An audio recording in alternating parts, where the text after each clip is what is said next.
ध्यान से सुने। पद नंबर 10। और अब देख, जब यहोवा ने मूसा से वचन कहा था, तब मैं 45 वर्ष, तब से 45 वर्ष हो चुके हैं जिनमें इजरायली जंगल में घूमते फिरते रहे। उनमें यहोवा ने अपने कहने के अनुसार मुझे जीवित रखा, और अब मैं 85 वर्ष का हूं। जितना बल मूसा के भेजने के दिन मुझ में था, उतना बल अभी तक मुझ में है। युद्ध करने या भीतर बाहर आने जाने के लिए जितनी उस समय मुझ में सामर्थ्य, उतनी ही अब भी मुझ में है। इसलिए अब वह पहाड़ी मुझे दे जिसकी चर्चा यहोवा ने उस दिन की थी। तूने तो उस दिन सुना होगा कि उसमें अनाक वंशी रहते थे और बड़े बड़े गढ़ वाले नगर भी थे, परंतु क्या जाने संभव है कि यहोवा मेरे संग रहे और उसके कहने के अनुसार मैं उन्हें उनके देश से निकाल दूं। ये परमेश्वर का जीवित और प्रबल और पवित्र वचन है। हाथ उठाकर कहें आमीन। आयत नंबर 10 को मैं दोबारा पढ़ना चाहूंगा। और अब देख, जब यहोवा ने मूसा से वचन कहा था, तब से 45 वर्ष हो चुके हैं जिनमें इजरायली जंगल में घूमते फिरते रहे। आगे देखें मेरे प्रियो, मैं परमेश्वर का दास होने के नाते आपको कहना चाहूंगा, हमने लास्ट संडे कालेब के ऊपर सीखा था और उसी का दूसरे हिस्से में हम चलेंगे। कालेब उन भेदियों में से एक था जिन्हें मूसा ने कनान का भेद लेने के लिए भेजा। उन 12 लोगों को कालेब उनमें से एक था, और ये अपने संपूर्ण मन से अपने परमेश्वर का अनुकरण करता था। और वचन में ऐसा लिखा है, कालेब ने आकर अपने परमेश्वर के नाम को ऊंचा उठाया और उसने कहा, वहां के लोग बड़े हैं लेकिन उनसे बड़ा हमारा परमेश्वर है। बाकी सब लोगों ने कहा, वहां के लोग बड़े हैं, हम उस देश में कभी जा ना पाएंगे। लेकिन कालेब ने अपने परमेश्वर के नाम को ऊंचा उठाया। बाइबल में ऐसा लिखा है, तब परमेश्वर ने मूसा के जरिए, स्पष्ट लिखा है, परमेश्वर ने मूसा के जरिए कालेब से एक प्रॉमिस किया। और वो प्रॉमिस था कि क्योंकि तूने अपने पूरे मन से मेरा अनुकरण किया। जब आप इसे गिनती 14 में पढ़ेंगे तो वहां लिखा है, परमेश्वर ने मोसेस को कहा, मूसा को कहा, कालेब ने मुझे ऑनर किया है, उसने मेरा सम्मान किया है। जब आप समस्याओं को बड़ा और अपने खुदा को छोटा बताते हैं, आप अपने परमेश्वर को नीचा दिखाते हैं। लेकिन जब आप समस्याओं को छोटा, बीमारियों को छोटा, कर्जे को छोटा, मुसीबतों को छोटा, चैलेंजेस को छोटा, और जब आप अपने जीवन की परेशानियों को छोटा और ये कहते हैं मेरा प्रभु बड़ा है इनसे, तब आप अपने परमेश्वर को सम्मानित कर रहे होते हैं। गिनती 14 में लिखा है, गिनती 14 में लिखा है, परमेश्वर ने मोसेस को कहा, कालेब ने मेरा मान सम्मान किया है। और सेम टाइम परमेश्वर ने एक वाचा बांधी, और वो वाचा थी, एक वायदा किया। वो वायदा ये था, परमेश्वर ने कहा, जो जमीन कालेब देख कर आया वो जमीन कालेब की होगी। ये लोग कनान में आ गए, इजरायली कनान में आ गए, नई पीढ़ी कनान में आई। पुराने 2 लोग जोशुआ और कालेब साथ आए, और जब जोशुआ ने वो भूभाग, वो जमीन हर एक गोत्र को बांटना आरंभ किया, तब कालेब ने आकर इस प्रकार से कहा, मुझे वो जमीन दी जाए जिसकी चर्चा यहोवा ने मूसा के द्वारा मुझसे की थी। मैं परमेश्वर का दास होने के नाते आज परमेश्वर के वचन के द्वारा एक बड़ी गहरी बात आपसे करना चाहूंगा। याद रखिए, परमेश्वर ने एक प्रॉमिस किया, किसके साथ? कालेब के साथ, मूसा के द्वारा। गिनती 13 और 14 में याद रखना, ये गिनती 13 और 14 के प्रॉमिस के बाद कालेब यहां ऐसा कहते हैं कि 45 वर्ष हो चुके हैं। इन 45 वर्षों में जैसा मैं पहले था, मैं आज भी वैसा हूं। मसीह जीवन में आप अपने जीवन में उन बड़ी आशीषों को कब पाएंगे? सुनिए, कालेब भेद लेकर आया, तब इजरायलियों के पास कनान नहीं था, लेकिन बाद में इनको वो कनान मिला इस कनान को भेद लेके आने से लेकर इस कनान के मिलने तक, यानी कालेब को उसका हिस्सा मिलने तक 45 वर्ष लगे। आपने और मैंने एक दिन स्वर्ग जाना है। याद रखिए, ये साइन है, ये चिन्ह है। इजरायली मिस्र में थे, मिस्र दुनिया है, और वो कनान में गए। हम दुनिया में हैं, हमने अपने असली वतन जाना है। कनान संदर्भ है, कनान चिन्ह है। इजरायली मिस्र में थे, वो कनान में गए। हमने एक दिन इस दुनिया से वहां जाना है, जो जगह प्रभु ने हमारे तैयार करके रखी है। लेकिन वो हिस्सा हमें मिलेगा कैसे? बहुत से लोग प्रभु में शुरुआत करते हैं और बहुत उत्तम शुरुआत करते हैं, लेकिन कुछ समय के बाद उनका प्रेम ठंडा हो जाता है अपने प्रभु के प्रति। प्रभु ने प्रकाशित वाक्य 2:4 में एक कलीसिया को कंप्लेंट किया। प्रभु ने कहा, तूने अपना पहले सा प्यार छोड़ दिया है, तूने अपना पहले सी मोहब्बत छोड़ दी है। मैं आपको एक बात कहना चाहूंगा मेरे प्रियो, प्रकाशित वाक्य 2:10 में लिखा है, प्राण देने तक विश्वास योग्य रहे तो तू जीवन का मुक्त पाएगा। अंत तक धीरज धरे रहे। प्रभु में आने के बाद वो मिरास जो परमेश्वर ने आपके लिए रखी है स्वर्ग में, और स्वर्ग की सबसे बड़ी मिरास मैं आपको बताना चाहूंगा, स्वर्ग आपकी सबसे बड़ी ब्लेसिंग नहीं है। स्वर्ग में स्वर्ग का परमेश्वर आपके साथ रहेगा, यह आपकी सबसे बड़ी ब्लेसिंग है। कोई कहे आमीन। वो मिरास आपको मिले, वो मिरास आपको मिले जो परमेश्वर ने आपके लिए ठहराई। इसके लिए जरूरी है कि आप अंत तक बने रहें, अंत तक बने रहें। रेस को शुरू करना मसीह जीवन में, मात्र रेस को आरंभ करना बड़ी बात नहीं, रेस में बने रहना और फाइनल उस गंतव्य स्थल तक पहुंचना, यह महत्वपूर्ण बात है। बहुत से लोगों ने एक अच्छी शुरुआत की, लेकिन वक्त के साथ उनका प्रेम अपने प्रभु के प्रति ठंडा पड़ गया। प्रकाशित वाक्य की कलीसिया में, प्रकाशित वाक्य की किताब को पढ़ने से आपको पता चलेगा, वहां जो कलीसियाओं का जिक्र है उसमें आखिरी कलीसिया को प्रभु ने एक बात बोली। मैं कहना चाहूंगा, जब मैं चाहूंगा इस आयत को निकालें और आप इसको पढ़ें। प्रकाशित वाक्य की किताब में लौदीकिया की कलीसिया को, आखिरी कलीसिया को, यानी आज की कलीसिया को प्रभु एक बात कहते हैं। और वो बात क्या है? प्रभु ने कहा, प्रकाशित वाक्य 3:16-15, मैं तेरे कामों को जानता हूं कि तू ना तो ठंडा है और ना गर्म है। गुनगुना। ये आखिरी जमाने की कलीसिया को प्रभु ने कहा, ना तू ठंडा है ना गर्म है। ये कंप्लीट है प्रभु को आज की कलीसिया से। हम प्रभु में सरगर्म नहीं हैं, हमने अपनी पहले वाली मोहब्बत छोड़ दी है। जीतेगा वो जो अंत तक रेस में बना रहेगा। कालेब को वो हिस्सा मिला, कालेब को वो जमीन मिली जिसके लिए परमेश्वर ने मोसेस के द्वारा, मूसा के द्वारा वायदा किया।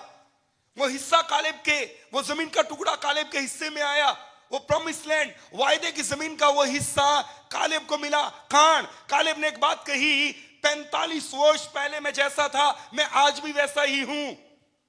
आपने बपतिस्मा लिया, आपने प्रभु को ग्रहण किया, आप प्रभु में आए, अच्छी बात है, लेकिन याद रखिए आपको अपने आखिरी प्राण तक प्रभु में विश्वास योग्य रहना है। तब वो कनान का, तब वो स्वर्ग का, तब वो उत्तम भाग आपके जीवन का हिस्सा होगा। बोलिए आमीन। परमेश्वर आपकी विश्वास योग्यता को चेक करते हैं आपको दान वरदान देने से पहले। परमेश्वर आपकी विश्वास योग्यता को चेक करते हैं आपको बढ़ाने से पहले। यह टेस्ट आपको पास करना होगा। वचन में लिखा है, विश्वास, हे मेरे अच्छे विश्वास योग्य दास। जब प्रभु ने उन तोड़ों का जिक्र किया तब इस प्रकार से कहा, तू थोड़े में विश्वास योग्य रहा, तू बहुत वस्तुओं का अधिकारी होगा। मैं आपको कहना चाहूंगा, परमेश्वर आपकी विश्वास योग्यता को चेक करेंगे। आपकी बाउंड्रीज को खोलने से पहले, आपकी चंगाइयां आने से पहले, आपके जीवन में बड़े बड़े काम होने से पहले आपकी विश्वास योग्यता चेक होगी। मैं परमेश्वर का दास होने के नाते आपको उत्साहित करना चाहूंगा मेरे प्रियो, इस वचन के द्वारा कालेब को वो हिस्सा मिला।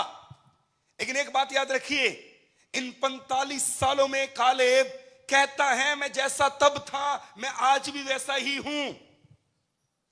परमेश्वर का आत्मा मुझे कह रहा है, आज सुबह उठकर परमेश्वर के आत्मा ने मुझे उभारा कि मैं आपको ये बात बोलूं।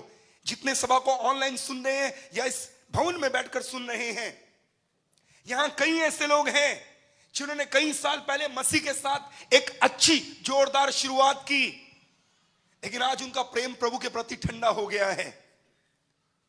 आज उनके मन में वो प्रभु के लिए लालसा नहीं है। आज उनके मन में परमेश्वर की उपस्थिति में ठहरने के लिए वो हृदय नहीं है। आज उनका मन परमेश्वर की संगति में नहीं लगता। परमेश्वर का आत्मा कहता है प्रकाशित वाक्य की कलीसिया में, तू ना ठंडा है ना गर्म है। शैतान को आपके, सुनिए, शैतान को कोई समस्या नहीं है। शैतान को कोई समस्या नहीं है।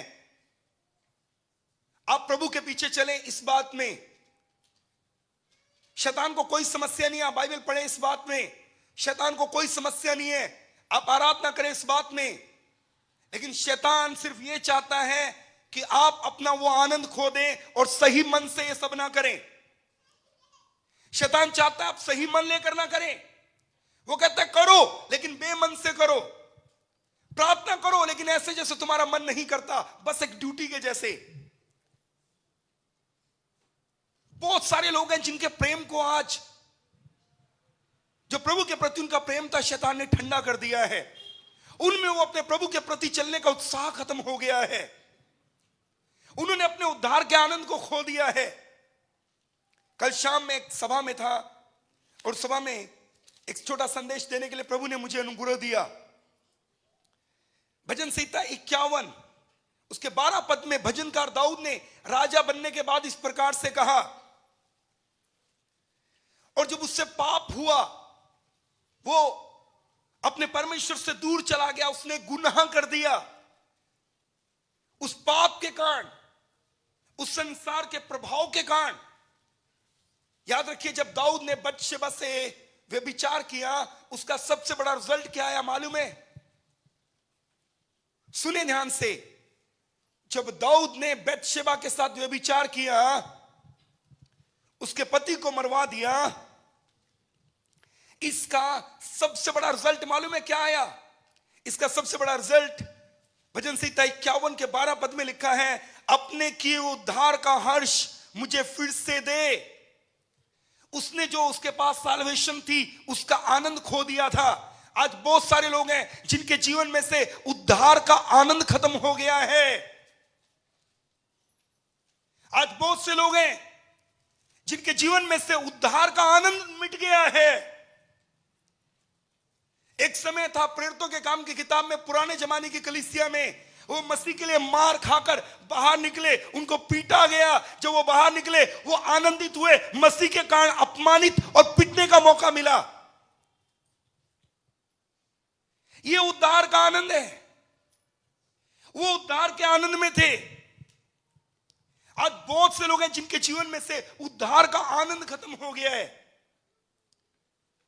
साल्वेशन का जो आनंद था वो उनके जीवन में से खत्म हो गया। दाऊद ने एक प्रार्थना की, प्रभु मुझे वापस लौटा दे, मुझे अपने उद्धार का हर्ष मुझे फिर से दे।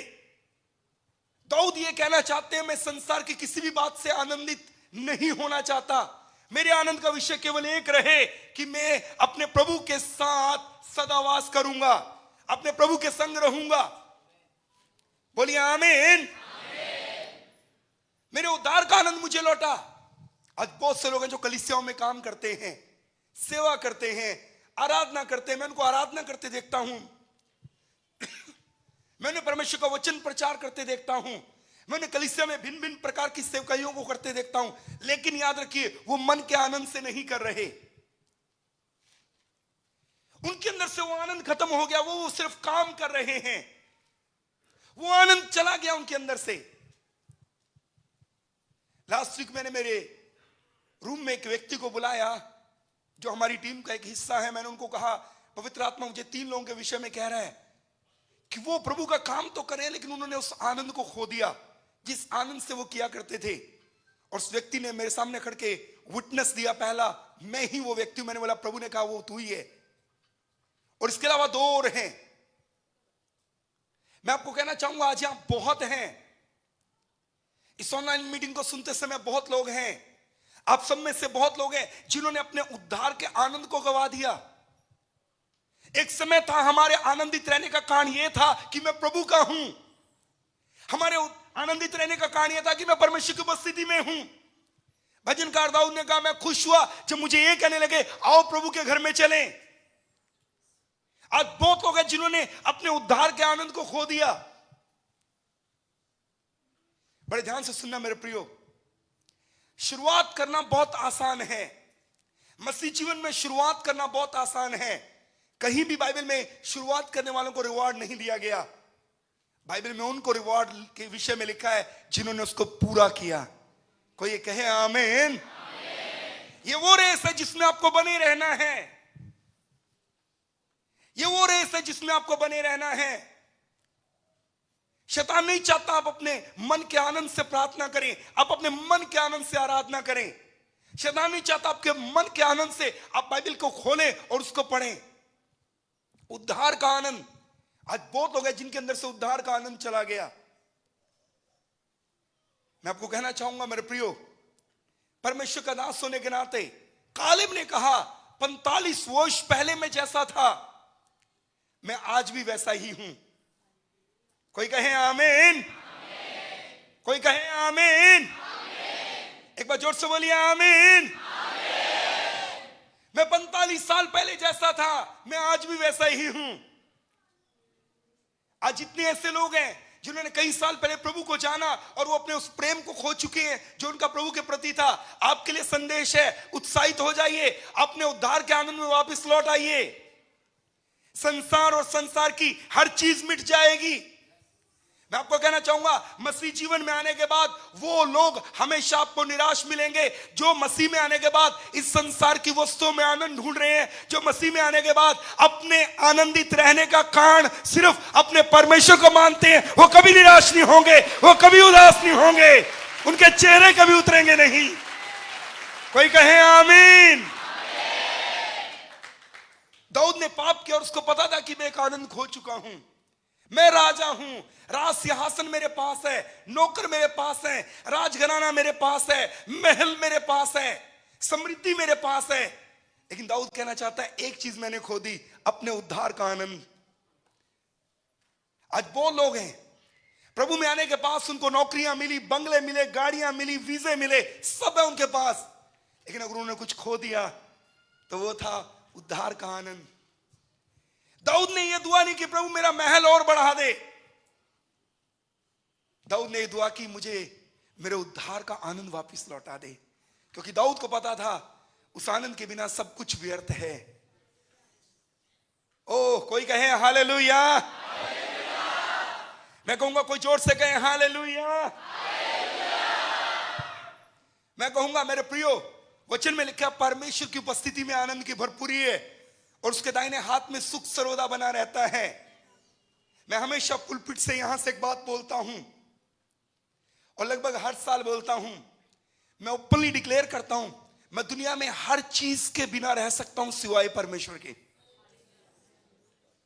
क्योंकि मैंने अपने आनंद का कारण ना तो प्लॉट माने हैं, ना तो जमीन मानी है, ना तो गाड़ियां मांगी है, ना तो क्रेटा, ना तो इनोवा, ना तो BMW। मेरे आनंद का कारण मैंने मेरे प्रभु को माना है। बोलिए आमीन। आपके आनंद का कारण चंगाई भी नहीं होनी चाहिए, आपके आनंद का कारण आश्चर्यक्रम भी नहीं होने चाहिए, आपके आनंद का कारण आपका परमेश्वर होना चाहिए। कोई कहे आमीन। हाँ, प्रभु वो सब देगा, प्रभु ने वायदा किया, वो आपको चंगा करेगा, वो आश्चर्यक्रम करेगा, वो आपके बंधन तोड़ेगा, वो आपके लिए मार्ग खोलेगा। सबसे पहली बात, कालेब ने कहा मैं जैसा तब था मैं आज भी वैसा ही हूं। और याद रखिए, जब उसने उस जमीन के विषय में बात की, अगले हिस्से में आप बाइबल के पढ़ेंगे, यहोशू 14 आगे जाके पढ़ेंगे, आपको पता चलेगा वो पहाड़ी, वो हिस्सा जिसका वो भेद लेने गया था, वो कालेब के पांव के नीचे थी, वो उसका हिस्सा था। कोई कहे आमीन। जितने लोग आज यहां बैठे हैं जो ये कहते हैं, जिस दिन मैंने पहले दिन प्रभु को जाना था, जिस दिन मैंने पहले दिन प्रभु से मुलाकात की, जब पहली बार मेरा एनकाउंटर प्रभु से हुआ था, वो जो आनंद उस दिन मेरे अंदर था, आज मेरे अंदर नहीं है। आज का वचन आपके लिए है, लौट आए अपने प्रभु की ओर। इस संसार का आनंद पल भर का है, परमेश्वर की उपस्थिति का आनंद कभी समाप्त नहीं होता। यीशु ने कहा, जो मेरे जल से पिएगा उसमें से जीवन जल की नदियां बह निकलेंगी। ये वो आनंद है जो सोते बन के आपके अंदर से बाहर आ जाएगा।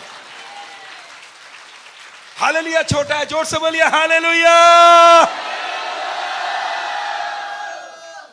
अगर आप अपने आनंद का कारण अपने परमेश्वर को बनाते हैं, धरती की हर उत्तम आशीष आपका भाग होगा।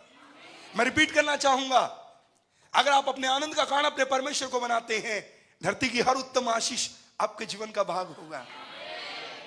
जोर से बोले आमीन। हालेलुया। दूसरी और महत्वपूर्ण बात, जल्दी से, 6 मिनट है मेरे पास, बोल के बंद करना चाहूंगा। कालेब ने कनान में जाकर हेब्रोन को, जिसे किर्यत अरबा भी कहते हैं, क्लेम किया। उसने क्लेम किया, उसने कहा वो हिस्सा मुझे दिया जाए। हमारी बाइबल में ऐसा भी हो सकता था, परमेश्वर इजरायलियों को मिस्र से निकालने से पहले उन 7 जातियों को जो कनान में थी उनको बाहर निकाल देता और फिर कहता अब ये हिस्सा मैंने तुम्हारे लिए रखा है। लेकिन परमेश्वर ने ऐसा नहीं किया। परमेश्वर ने ऐसा नहीं किया। परमेश्वर ने इजरायलियों को कनान के बॉर्डर पर ले जाकर खड़ा किया और कहा यह हिस्सा तुम्हारा है, इन 7 जातियों को निकालो और इसे ले लो। मैं आपको कहना चाहूंगा, आपके लिए प्रभु ने सब कुछ कर दिया है। वचन में लिखा है यीशु के कोड़े खाने से हम चंगे किए गए। वचन में लिखा है उस हमारी ही शांति के लिए उस पर ताड़ना पड़ी। वचन में लिखा है उसके पवित्र लहू बहाने से हमारे पाप धुल गए हैं। वचन में लिखा है प्रभु स्वर्ग से पृथ्वी पर इसलिए आकर कंगाल बना, उसके कंगाल बनने से हम धनाढ्य किए जाएं। यह कर दिया गया है। कनान आपको दे दिया गया है। याद है उस स्त्री ने क्या कहा था, राहेब ने, मुझे निश्चय है तुम्हारे परमेश्वर ने देश तुम्हें दे दिया है। याद रखिए, याद रखिए। लेकिन कालेब को वहां जाके क्लेम करना पड़ा, इजरायलियों को कनान को क्लेम करना पड़ा। आपके लिए सब कुछ कर दिया गया है, आपको क्लेम करना है और क्लेम ऐसे करना है, मेरी चंगाई की कीमत प्रभु ने अपने बदन पर कोड़े खा के दे दी। यीशु नाम में मैं चंगा हूं। आपको अपनी चंगाई को क्लेम करना है, आपको अपनी अमीरी को क्लेम करना है, आपको अपनी प्रॉस्पेरिटी को क्लेम करना है, आपको अपने छुटकारे को क्लेम करना है, आपको अपनी बढ़ोतरी को क्लेम करना है। वचन में लिखा है जो काठ के ऊपर, लकड़ के ऊपर मरता है वो श्रापित है। आपके सारे श्राप मसीह ने ले लिए थे। आप श्रापित नहीं हैं, यीशु मसीह में आप आशीषित हैं। बोलिए आमीन, बोलिए आमीन। आपको क्लेम करना है। कालेब ने कनान में जाके किर्यत अरबा अर्थात हेब्रोन को क्लेम किया। अपनी आशीषों को क्लेम कीजिए। एक गलतफहमी है, एक गलतफहमी है, और वो गलतफहमी ये है, बहुत से लोग ये कहते हैं इस संसार का सारा अधिकार शैतान के पास है। लेकिन मेरी बाइबल में मत्ती की किताब 28 अध्याय और 19 पद में ऐसा लिखा है। मैं चाहूंगा कि 28 अध्याय और 18 और 19 पद, यीशु ने उनके पास आकर कहा, 18 पद, यीशु ने उनके पास आकर कहा स्वर्ग और पृथ्वी का सारा अधिकार मुझे दिया गया है। आगे देखें, मत्ती 28:18, प्रभु यीशु ने कहा स्वर्ग और पृथ्वी का सारा अधिकार मुझे दिया गया है। कई लोग आज भी गलतफहमी में हैं कि इस सारे संसार का अधिकारी शैतान है, लेकिन ऐसा नहीं है, ऐसा नहीं है मेरे प्रियो। आगे देखें और सुने इस बात को। यीशु मसीह के सलीब के ऊपर जान देने से पहले वो अधिकार धोखे से शैतान ने ले रखा था आदम से। वचन में लिखा है, जब यीशु की परीक्षा हुई, शैतान ने कहा मुझे सजदा कर, मैं ये सब तुझे दे दूंगा। यीशु के मुर्दों में से जी उठने से पहले, सलीब के ऊपर जान देने से पहले वो अधिकार शैतान के पास था। लेकिन यीशु ने मत्ती 28 मुर्दों में से जी उठने के बाद ये बात कही, 28-18, स्वर्ग और पृथ्वी का सारा अधिकार मेरे पास है। अब इस पृथ्वी की सारी संपन्नता, परिपूर्णता, भरपूरी, इस पृथ्वी की हर चीज हमारे बाप से बिलोंग करती है, हमारे पिता से बिलोंग करती है। बोलिए आमीन। अब ये हमारे परमेश्वर की है और उसने इसकी कीमत चुकाई। और वचन में ऐसा लिखा है, जो पुत्र है वो वारिस भी है। अगर आप उसकी संतान बन गए तो आप वारिस हैं, बस क्लेम करना शुरू कर दीजिए। कोई कहे आमीन। आज से अपनी आशीषों को क्लेम कीजिए, आज से अपनी बरकतों को क्लेम कीजिए, आज से अपनी चंगाई को क्लेम कीजिए। कालेब ने कनान में जाकर किर्यत अरबा को क्लेम किया, हेब्रोन को क्लेम किया और वो हिस्सा उसका था। याद रखिए, आपको अपनी आशीषों को क्लेम करना है। कोई कहे आमीन, कोई कहे आमीन। मैं आपको एक बात कहना चाहूंगा मेरे प्रियो, आप जैसे पहले दिन प्रभु में थे अंत तक वैसे बने रहें। अपने उद्धार के आनंद को ना गंवाएं। प्रभु आपसे प्रेम करते हैं, उसका अनुग्रह आपके ऊपर है। उसने आपको श्रापों से, दुखों से, पीड़ाओं से, बंधनों से छुड़ाने के लिए पूरी पूरी कीमत चुकाई है। कोई कहे आमीन। भरपूरी हमारे परमेश्वर की है। चिल्ला के बोलिए, भरपूरी मेरे परमेश्वर की है, संपन्नता मेरे परमेश्वर की है, पृथ्वी की सारी आशीषें मेरे परमेश्वर की हैं। क्लेम कीजिए और आशीषित होइए। प्रभु आप सबको आशीष दे। प्रभु का आनंद आप में, आपके परिवार में बना रहे। आए